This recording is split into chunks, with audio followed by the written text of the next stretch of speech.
Hey everybody, this is PsychoEagle here with PsychoEagle Gaming. I would love to welcome you to the Visual Asylum. Today, the video is going to be a modern deck tech for Magic Gathering, and it's going to be over a deck that I personally love to play. I call it Assemble the Clowns. So everybody, I hope that you enjoy the video.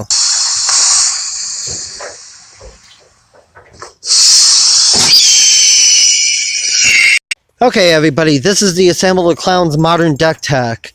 Oh wow, that is one spelling error I did not mean to make.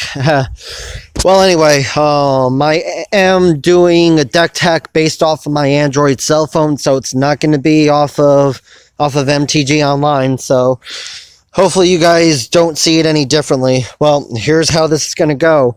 The pieces of the puzzle is I've got the creatures, I have burn spells, I have damage control, I have the small bit extra, the mana base, and then I've got the side deck, which is known as side dishes. So here we go into the creatures. Okay, we're going to have 4 Goblin Arsonists, we're going to have 3 Footlight Fiends, and we're going to have 3 Spike Jesters.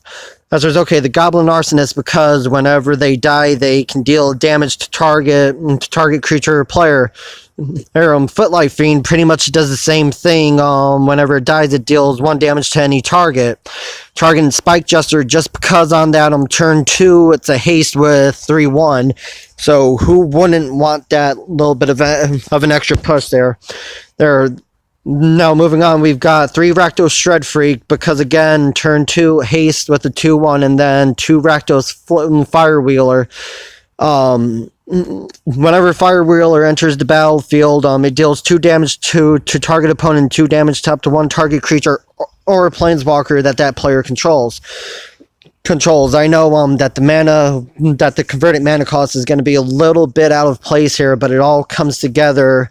That's basically going to deal with planeswalker loyalty counters, especially with the new rotation and on the War of the Spark.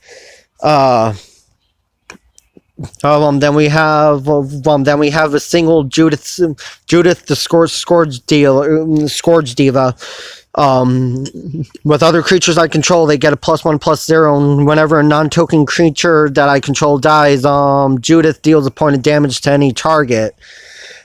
Talking to now Acrobat, she comes in handy here. A human rogue for 3. For 3 is a 2/3 with Spectacle, a black and a red. If you pay a swamp, Acrobat gains Death Touch until end of turn. And if you pay a red, Acrobat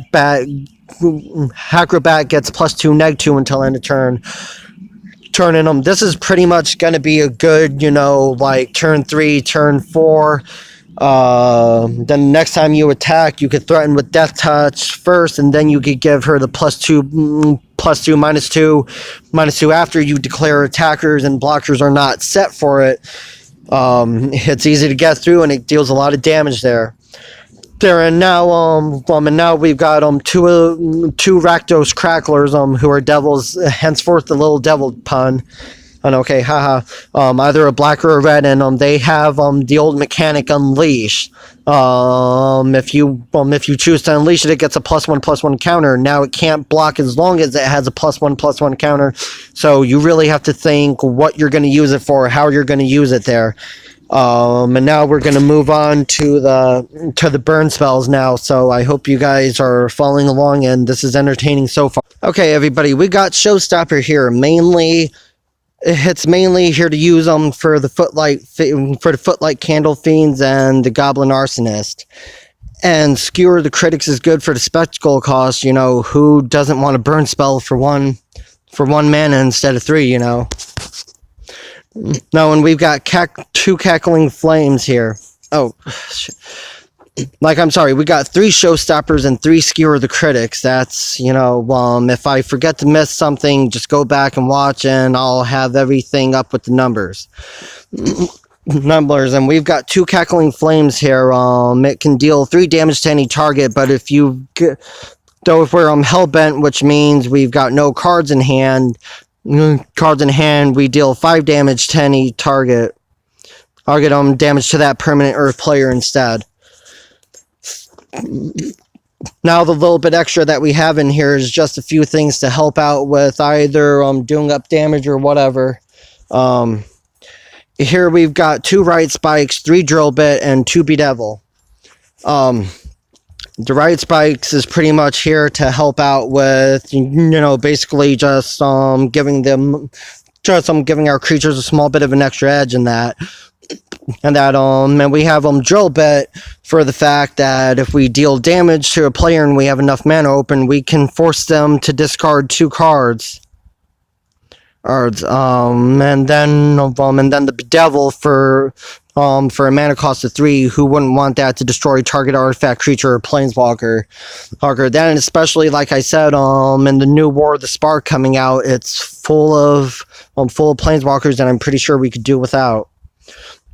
And we got damage control here. There's only 1 card in this category, pretty much for the fact that, how much can we do other than against the life gain? We got 3 Rainer Gores. Then it's a 2-cost enchantment that if a spell or ability would cause its controller to gain life, that player loses that much life instead. Who wouldn't want a card like that? I mean, come on, guys. And the mana base now, this is where it's going to be, kind of that 2-for-1 thing. So we got 4 Rakdos Guildgates. It enters the battlefield tapped. After it enters the battlefield tapped, and we could add a swamp or a mountain. Then we got 4 Rakdos Carnarium. And it's pretty much that it enters the battlefield tapped, and when it enters the battlefield, we bounce a land back to our hand, and we tap it to add a swamp and a mountain. Who doesn't want that 2-for-1, like I said? And then we've got 8 swamps and 9 mountains to finish it out for the deck for the mana base. And now now for the side deck, we've got 4 Heartless Hidetsukus, 4 Quest for the Pure Flame, and 4 Challenger Nalars. And we've only got 3 Rakdos Charm to finish it out. So if everybody needs a second chance, here's this to look at what these cards do. And then I'm going to send it back over here. And then I will say, everybody, just have fun with the deck. It's not a competitive deck. It's nowhere near being competitive. It's just really fun to play, really fun to piss off the opponents. And just, as I said, have fun with it. And I hope to see you guys in the next video for the deck tech or discussion, whichever one comes first. See you guys.